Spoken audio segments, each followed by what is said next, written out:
Here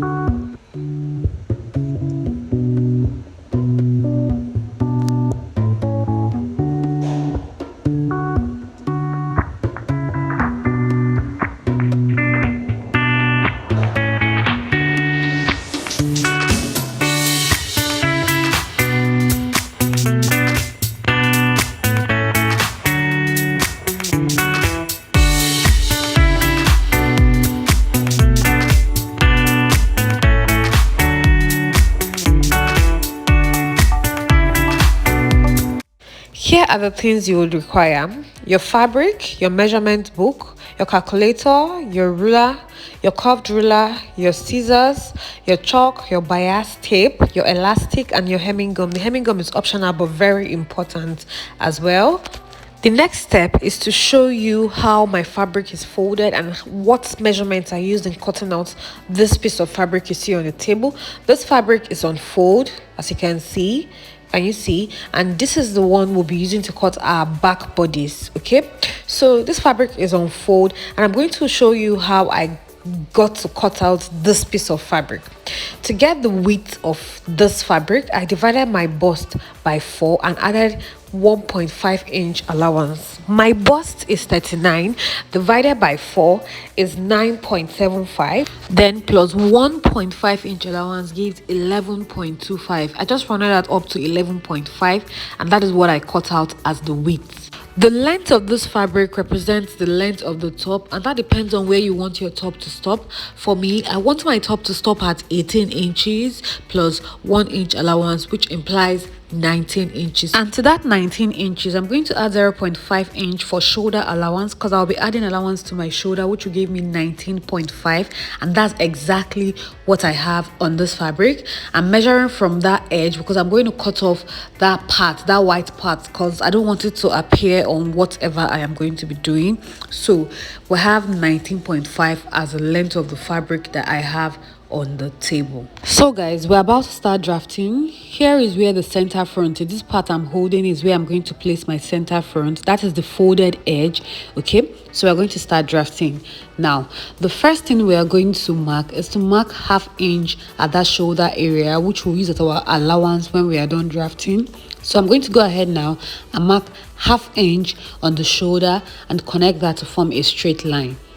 The next step is to mark out other horizontal measurements, and I will go ahead to mark out my bust point. My bust point is 10, and I will mark it, and yeah, mark it again so that I can be able to connect them into a straight line. After which I'll mark my waist. My waist is 17 inches, which I'll mark, and I'll also mark it at this point so as to get a straight line. I'll go ahead now and connect those points. So my bust point and my waist are already connected. The next step is to add allowance. I'm going to add I want my top to be 18 inches, not 17, so I'm going to just add 2 inches, 1 inch for allowance and 1 inch to ensure that the length of my top is 18 inches. So I added 2 inches. I'm going to explain again. 1 inch for allowance, 1 inch to complete the top length. My shoulder is 15 inches. 15 divided by 2 is 7.5. I'll go ahead on the shoulder line and mark out 7.5 from the center back, not center front, center back, because this is the back. And I'll also come down by 1 inch at that point because our shoulder is not straight. And on the neck area, the neck width I'm going to mark is 3 inches, which I'm going to use to connect to that 1 inch point to create the shoulder slope. Now it's time to mark our armhole line, and to get your armhole line, you divide your bust by 6 plus 1.5. My bust is 39 divided by 6 plus 1.5 inches gives me 8.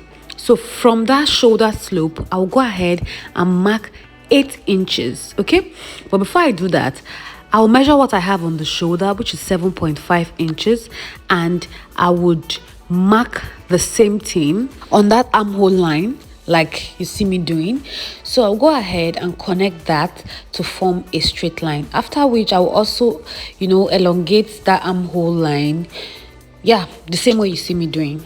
Now to create the armhole curve, I'm going to measure what I have from that shoulder slope to the armhole line. We already know it's 8 inches, but you can just measure to confirm. Okay, when I do that, I'm going to divide that by 2. We're trying to create our armhole curve. 8 divided by 2 is 4, and that's what I just marked out. Yeah, in order to create our armhole curve, we're going to mark out our bust divided by 4 on the armhole line. My bust divided by 4 is 9.75. That's 39 divided by 4. So I'm going to go ahead now and mark out that 9.75 on that point. This will enable us create the armhole curve. So on the half point that we marked, that 4-inch point, there is no need to go in by 0.5 as opposed to when creating the front body. So you just connect from that half point to the 9.75, and there you have it, your back armhole.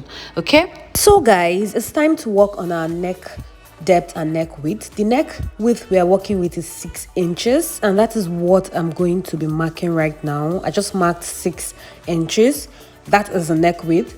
As for the neck depth, I'll be working with 7 inches. I was trying to decide what to work with, but I ended up working with 7 inches. Okay, so after marking that 7 inches, I decided to create a square so as to enable me create the curve that I wanted. So I went ahead to create the square like I told you guys, and after creating the square, I went with my freehand to create the neckline that I wanted. So I added just a bit of curve towards the end, and that is the neckline that I wanted.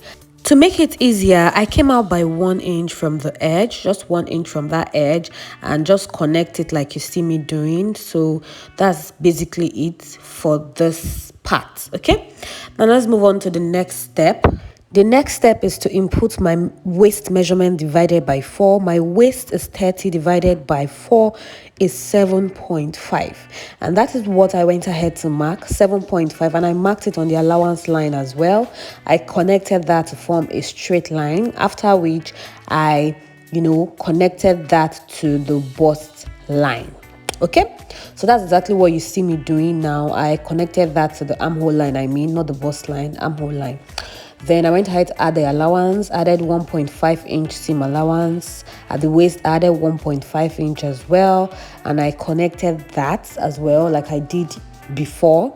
So, and I also connected that towards the allowance line. And yeah, that's it. The next step is to go ahead and add allowance around the neckline and the shoulder line, including the armhole line. So I added 0.5 inch allowance, seam allowance round that part like you see me doing. Yeah, so after which I went ahead to cut it out using my scissors. I carefully cut out what I had marked. Okay, so yeah, initially I forgot to cut out the shoulder, but I later remembered, but I still cut that later on. So now it's time to cut out the front piece, okay, using the back piece, because this is a wrap top, so you have to pay attention so that you get this part very well. Okay, so what you need to do is to bring a second piece of cloth that you're going to use to cut the front piece. You divide this is on fold as well, as you can see. It's on fold, though it's not necessary. Just ensure that you have 2 pieces, one for the right side and one for the left side. Okay, but this one is on fold. The length of the folded fabric should be the same as that of the back bodice. Okay, for the width of the fabric, divide your bust by 2 and just cut out 2 pieces, or you put it on fold like I did. So you have 2 pieces, one for the right side, one for the left side. Divide your bust by 4, and that should be the width of your fabric. So I went ahead to extend my waistline and the allowance line, and this will enable me draft out my front pattern for this wrap top. Okay, the next step was to mark my waistline divided by 4, which is 7.5. If you can remember, I marked 7.5 from the midpoint there, after which I went up by 4 inches from that end. Okay, so I also tried to get a straight line before marking my 4 inches. I marked 4 inches from the end, and after which I went in by 0.5 inches. Okay, Then I guys, so what I'm going to do now, I'm going to show you guys how to draft your wrap top if you want your cleavage to show. If you want your cleavage to show, you just do what I'm doing. I marked out the shoulder area, okay, after which I opened up that part, and I went down by 6 inches from that point. After going down by 6 inches, I went ahead to try to connect that with my free hand.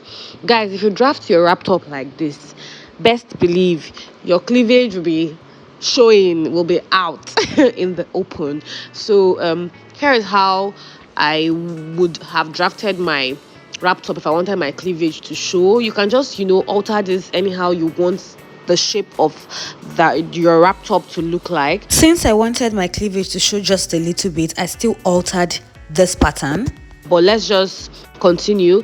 I drafted out the shoulder, the armhole, and I just if you guys remember, our front armhole is not the same as the back armhole, so I traced out everything so that's enable me draw out my front armhole properly. So what I did was to take half of my armhole and divide it by 2, and what I have there, if you remember, is 8 inches. 8 inches divided by 2 gives me 4 inches, and that's what I marked. And I'll go in by 0.5 inch, connect from the shoulder point using my ruler, after which I'll go ahead with my curved ruler and get my front armhole. You guys remember that front armhole is different from the back armhole, and that's exactly what I have just drawn out. Okay, yeah, then I'll go ahead and add 0.5 inch allowance to that as well, like I did for the back. So I just added that one.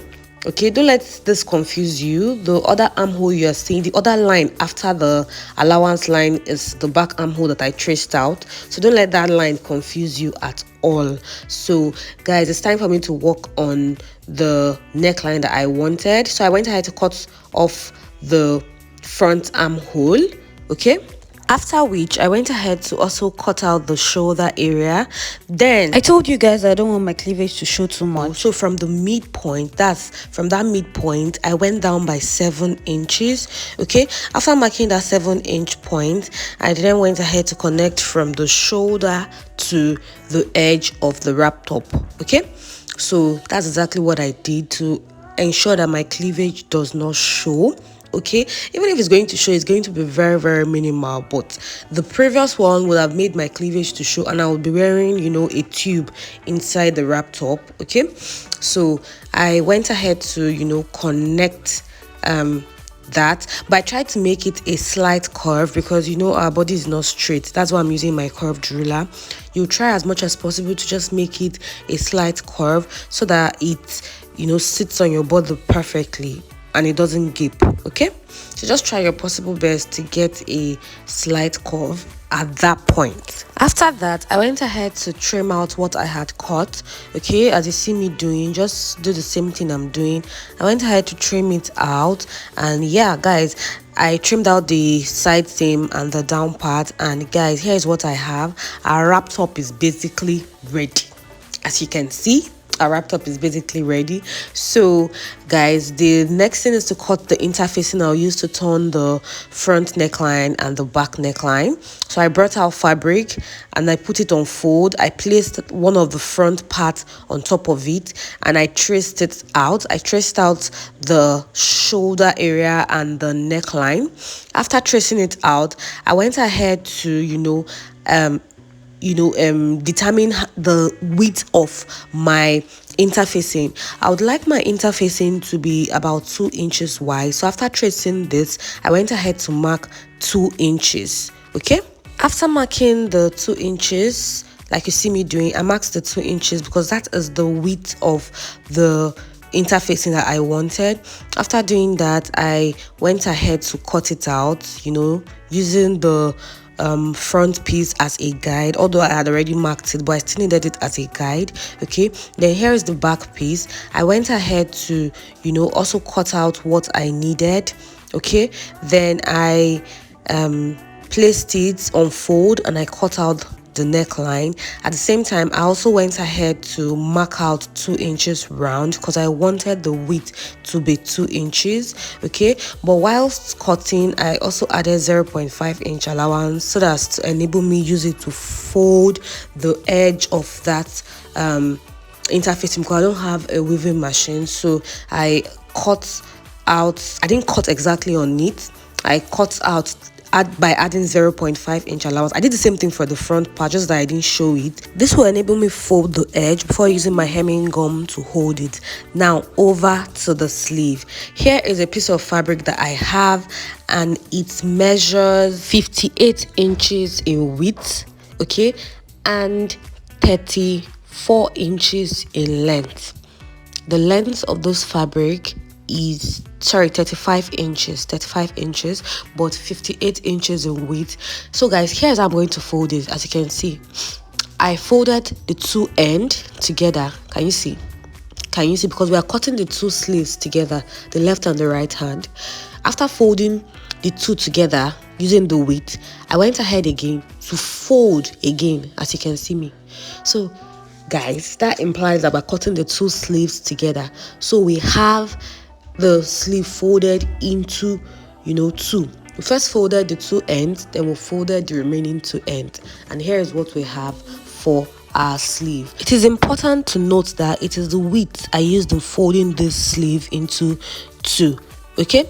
So it is the width I use, not the length. After folding, the width is now 14 inches. The bigger the width, the bigger your sleeves. So guys, it's time to explain how I cut out my sleeve length to be 35 inches. My original sleeve length is 23 inches. And I divided this into 3 equal parts. 23 divided by 3, which gave me 7.7. So I'll have 7.7, 7.7, 7.7. And this is a puff sleeve. So I'm going to add extra 3.5 inch allowance to this 7.7. You can add any allowance. You can add 4, 5, 6, depending on how big you want your sleeve to be. Okay, so after adding 3.5 inches, after adding everything, I realized that the length is supposed to be 33.5. So I added extra allowance, 1 inch allowance, which gave me 34.6 inches. I just made everything 35 inches, and that is why I cut out 35 inches. That's just approximately 35 inches.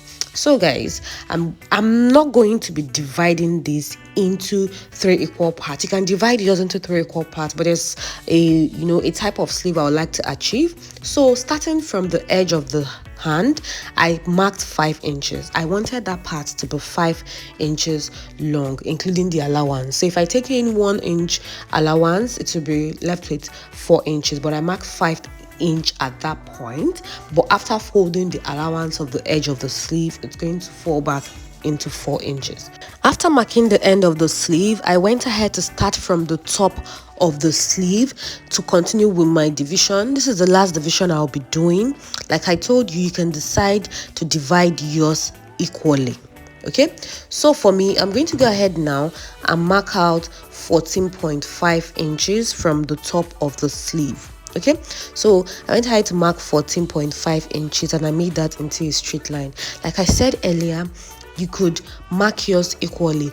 Like, let's say, we had 7.7 plus 3.5, which is about 11.2. You can decide to just mark 11.2, 11.2.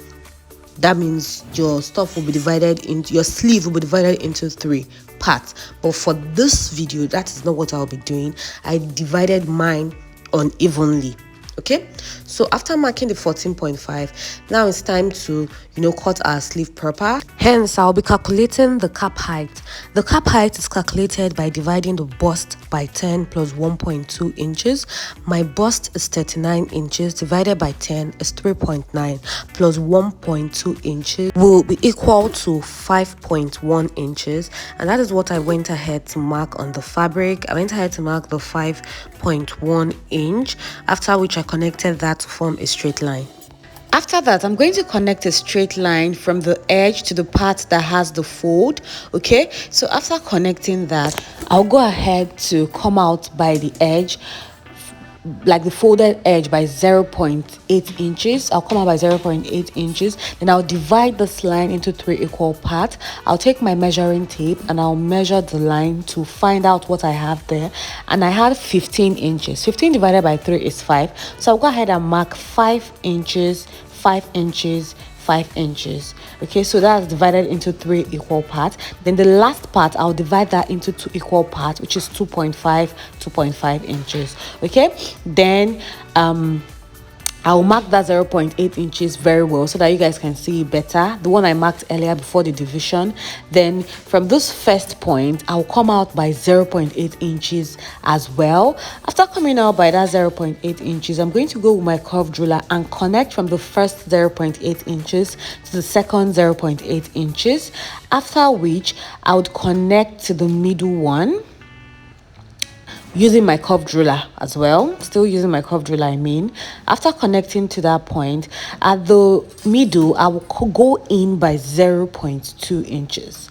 Okay, after going in by 0.2 inches, then I'll do my final connection and our sleeve curve is formed. I've done this a lot of times on this channel, but I'm just repeating it for the sake of, you know, new members, yeah. Now let's go ahead to cut out our sleeve, okay, and then open up the edge that is not opened at the other end. Okay, so I'll go ahead now and open the other edge of the sleeve, and now we have our 2 sleeves, the right and the left. I went ahead to extend the lines because we're going to need the lines for our bias and our elastic. So I'll go ahead to, you know, transfer the lines to the other sleeve. Okay, just marking what I marked initially. First I marked 5 inches, and that's what I'm marking now. Then I'll go ahead to also mark the 14 inches that I marked earlier as well. Just mark, in fact, just transfer the markings you have on the first sleeve to the second sleeve. That's what I'm just doing. So after that, the next step is to cut out the rope for our wrap top, and I cut out 2 pieces, one for the left side and one for the right. The rope is 40 inches long, okay, and about 4.5 inches wide.